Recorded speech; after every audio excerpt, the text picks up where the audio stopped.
নমস্কাৰ এই মুহূৰ্তৰ অসমৰ প্ৰত্যেকগৰাকী জনতালৈ দিবলৈ ওলাইছো ডাঙৰ খবৰ। আজি হৈছে 28 ফেব্ৰুৱাৰী।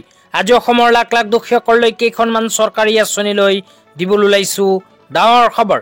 তো যিসকল মানুহে ভিডিঅ'টোত ক্লিক কৰিছে অনুগ্ৰহ কৰি ভিডিঅ'টো স্কিপ নকৰি প্ৰথমৰ পৰা শেষলৈ চাই থাকিব, কিয়নো এইটো ভিডিঅ'ৰ মাজত চৰকাৰী ঘৰৰ পৰা আৰম্ভ কৰি চৰকাৰী গেছ লৈ কেইখনমান গুৰুত্বপূৰ্ণ খবৰ আপোনালোকক প্ৰদান কৰিম। অনুগ্ৰহ কৰি ভিডিঅ'টো স্কিপ নকৰি প্ৰথমৰ পৰা শেষলৈ চাই থাকিব। লগতে মোৰ চেনেলত নতুন হলে প্লিজ চেনেলটো সাবস্ক্ৰাইব কৰি মোৰ লগত থাকিব। তো বলক ভিডিঅ'টো আৰম্ভ কৰি আজি প্ৰথমটো গুৰুত্বপূৰ্ণ খবৰৰ বিষয়ে বিস্তাৰিত জানি লওক। তো আজি প্ৰথমটো গুৰুত্বপূৰ্ণ খবৰ হ'ল মুখ্যমন্ত্ৰী আত্মনিৰ্ভৰ অসম অভিযান 2.0 আঁচনিলৈ। তো ইয়াতে আঁচনিখনলৈ কি কোৱা হৈছে আপোনালোকক বিতংভাৱে জনাই আছো। অনুগ্ৰহ কৰি ভিডিঅ'টো স্কিপ নকৰি চাই থাকিব। তো ইয়াতে লিখা আছে মুখ্যমন্ত্ৰী আত্মনিৰ্ভৰ অসম অভিযানে অসমৰ যুৱক যুৱতীসকলক তেওঁলোকৰ নিজৰ ব্যৱসায় প্ৰতিষ্ঠা কৰাত সহায় কৰিবলৈ আৰ্থিক সহায় আগবঢ়াই সবলীকৰণৰ লক্ষ্য স্থিৰ কৰিছে। এই অভিযানৰ দ্বিতীয় সংস্কৰণৰ পঞ্জীয়নৰ বাবে পৰ্টেল ইতিমধ্যে মুকলি কৰা হৈছে আৰু আগ্ৰহীসকলে পঞ্জীয়ন কৰি এই সুযোগ সুবিধা ল'বলৈ আহ্বান জনোৱা হ'ল। তো ইয়াতে কোৱা অনুযায়ী যিসকল যুৱক যুৱতীয়ে এতিয়ালৈকে মুখ্যমন্ত্ৰী আত্মনিৰ্ভৰ অসম অভিযান আঁচনিত আবেদন কৰা নাই সেইসকল যুৱক যুৱতীৰ বাবে আহি গ'ল সোণালী সুযোগ, কিয়নো অসম চৰকাৰে আকৌ আৰম্ভ কৰিছে মুখ্যমন্ত্ৰী আত্মনিৰ্ভৰ অসম অভিযান 2.0 আঁচনি। তেতিয়া বিচাৰিলে আপোনালোকে নতুনকৈ কৰিব পাৰে এইখন আঁচনিত আবেদন। তো অসম চৰকাৰে ইতিমধ্যে মুকলি কৰিছে অনলাইন পঞ্জীয়নৰ পৰ্টেল। তো যিসকল যুৱক যুৱতীয়ে এইখন আঁচনিত আবেদন কৰি নিজৰ এখন ব্যৱসায় স্থাপন কৰিব বিচাৰি আছে সেইসকল যুৱক যুৱতীয়ে ভিডিঅ'টো চাই আছে যদি এইটো ভিডিঅ'ৰ কমেণ্ট বক্সত কমেণ্ট কৰি জনাই দিব, তেন্তে ইয়াৰ নেক্সটত আপোনালোকক আবেদন প্ৰচেছ সম্পৰ্কে বিতংভাৱে জনাই দিবলৈ চেষ্টা কৰিম। তেতিয়া আপোনালোকক দিবলৈ ওলাইছোঁ আজি দ্বিতীয়টো খুবেই গুৰুত্বপূৰ্ণ খবৰ। অনুগ্ৰহ কৰি ভিডিঅ'টো স্কিপ নকৰি চাই থাকিব। আজিৰ দ্বিতীয়টো গুৰুত্বপূৰ্ণ খবৰ হ'ল প্ৰধানমন্ত্ৰী উজ্জ্বলা যোজনা আঁচনিলৈ। তো এইখন আঁচনিত কোনবোৰ মানুহে আবেদন কৰিব পাৰিব, আবেদন কৰাৰ পিছত কি লাভ হ'ব সবিস্তাৰে জনাই দিছোঁ। তো ইয়াতে লিখা আছে smoke free life for every Indian by providing 5 crore LPG connection to BPL families. তো ইয়াতে কোৱা অনুযায়ী যিসকল মানুহে BPL কেটেগৰীত অন্তৰ্ভুক্ত সেইসকলে যদি এইখন আঁচনিত আবেদন কৰে তেন্তে চৰকাৰৰ ফালৰ পৰা প্ৰদান কৰিব সম্পূৰ্ণ ফ্ৰীতে চৰকাৰী গেছ। তো তাৰপিছত আৰু কি লিখা আছে সবিশেষ আপোনালোকক জনাই আছোঁ, অনুগ্ৰহ কৰি ভিডিঅ'টো স্কিপ নকৰি চাই থাকিব। তাৰপিছত লিখা আছে বেনিফিটৰ ভিতৰত কোৱা হৈছে replacing the unclear cooking fuel mostly used in the rural India with the clear and more efficient LPG who will benefit. তো কোনবোৰ মানুহে আবেদন কৰিব পাৰিব এই বিষয়ত ইয়াতে কি লিখা আছে আপোনালোকক জনাই দিছোঁ। এই বিষয়ত ইয়াতে লিখা আছে ফেমিলিজ ইন BPL বিলো পভাৰ্টি লাইন।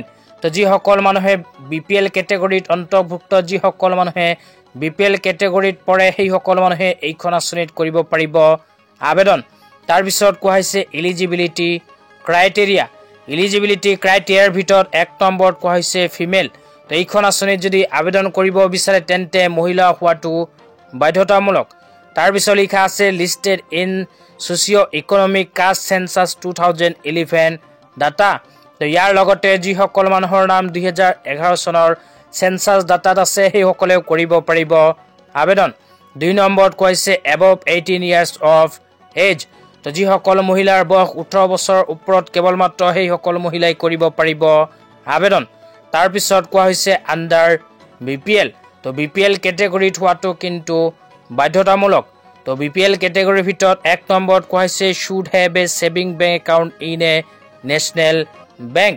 তো আপোনালোকে যদি এইখন আঁচনিত আবেদন কৰিব বিচাৰে তেন্তে নেশ্যনেল বেংকত এখন বেংক একাউণ্ট থকাটো বাধ্যতামূলক।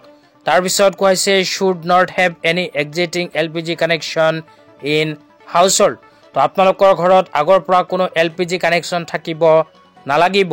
তো আগৰ পৰাই যদি LPG কানেকশ্যন আছে সেই ক্ষেত্ৰত এইখন আঁচনিত কৰিব নোৱাৰিব আবেদন। তো ইয়াৰ পিছত কোৱা হৈছে প্ৰচেছ অফ এভেইলিং। তো এইখন আঁচনি যদি আপোনালোকে আবেদন কৰিব বিচাৰে তেন্তে কেনেকৈ কৰিব সেয়াও জনাই দিছোঁ।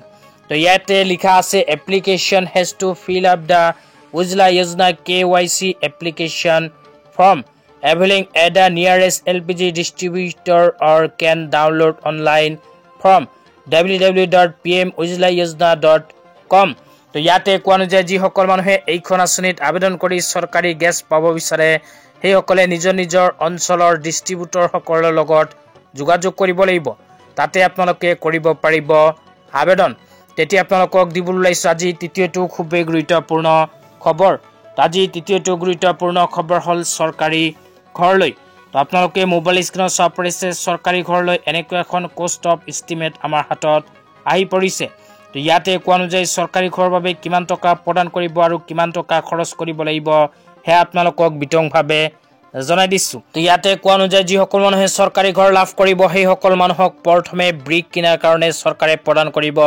28000 টকা তাৰ পিছত কোৱা হৈছে চেণ্ডৰ কাৰণে প্ৰদান কৰিব 8000 চিপছৰ কাৰণে প্ৰদান কৰিব 5940 টকা তাৰ পিছত কোৱা হৈছে সিমেন্ট কিনাৰ কাৰণে প্ৰদান কৰিব 18240 টকা তাৰ পিছত কোৱা হৈছে 10 12 8 mm টৰষ্টইড কিনাৰ কাৰণে চৰকাৰে 8643 টকা প্ৰদান কৰিব তাৰ পিছত লিখা আছে 6 mm MS কয়েল তো 6 mm MS কয়েল কিনাৰ কাৰণে চৰকাৰে 2880 টকা প্ৰদান কৰিব তাৰ পিছত কোৱা হৈছে উডেন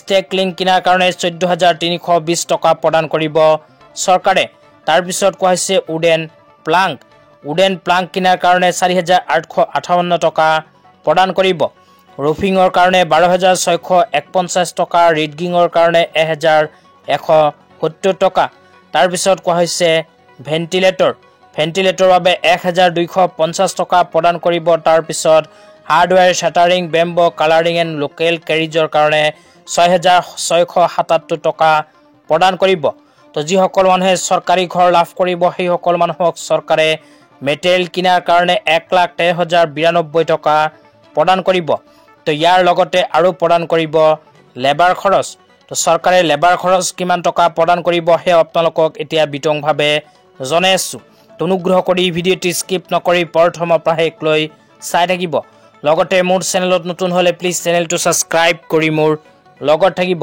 তাৰ পিছত কোৱা হৈছে লেবাৰৰ ভিতৰত কোৱা হৈছে মেছন বা কাৰ্পেণ্টাৰৰ কাৰণে চৰকাৰে 6300 টকা প্ৰদান কৰিব তাৰ পিছত কোৱা হৈছে স্কিল লেবাৰৰ কাৰণে চৰকাৰে 10608 টকা প্ৰদান কৰিব আনস্কিল লেবাৰৰ কাৰণে 9100 টকা প্ৰদান কৰিব টোটেল ভাৰত চৰকাৰে লেবাৰ খৰচ হিচাপে 26008 টকা প্ৰদান কৰিব আৰু সৰ্বমুঠ 1,39,100 টকা প্ৰতিগৰাকী হিতাধিকাৰীয়ে নিজৰ চৰকাৰী ঘৰখন বনাবলৈ লাভ কৰিব তো যিসকল মানুহে ভিডিঅ'টো চাই আছে সেই সকল মানুহৰ নাম যদি চৰকাৰী ঘৰৰ নতুন লিষ্টত অন্তৰ্ভুক্ত হৈ আছে তেন্তে অতি শীঘ্ৰেই লাভ কৰিব চৰকাৰী ঘৰৰ প্ৰথম কিস্তিৰ টকা তো আজি ইমানেই ভিডিঅ'টো চাই কেনে পালে নিশ্চয় কমেন্ট বক্সত কমেন্ট কৰি জনাই দিব লগতে মোৰ চেনেলত নতুন হলে প্লিজ চেনেলটো সাবস্ক্ৰাইব কৰি মোৰ লগত থাকিব তো ধন্যবাদ।